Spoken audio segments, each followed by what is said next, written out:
అందరినీ కంట్రోల్ చేసే అతిపెద్ద ఆర్గనైజేషన్.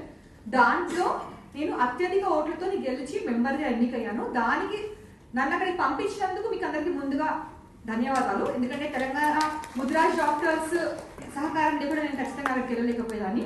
సో అందరికీ ముందు ధన్యవాదాలు.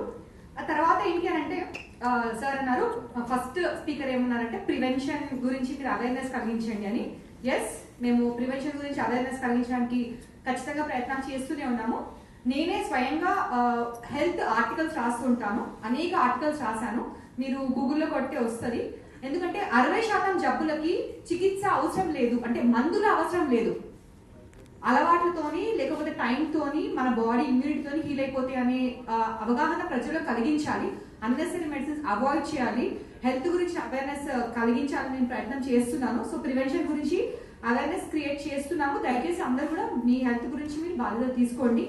నెక్స్ట్ థింగ్ ఏంటంటే మన ముదిరాజ్ డాక్టర్స్ అసోసియేషన్ యొక్క యాక్టివిటీస్ ఇప్పుడు ఏం చేశారు అంటే, ముదిరాజుల్లో ఇంత అత్యధిక జనాభా ఉన్నప్పటికీ మనం గెలవలేకపోతున్నాము, ఎదగలేకపోతున్నాము అంటే దానికి కారణం ఏంటంటే, నాకు తెలిసి ప్రతి ఒక్కరు చెప్పే ఏకైక మాట ఏంటి, యూనిటీ, ఐక్యత లోపం. ముదిరాజులో లేనిది అంటే ఐక్యత లోపం. ఎందుకంటే బేసికలీ మనం అందరం ఎవరు కూడా ముదిరాజులు అంటే మనము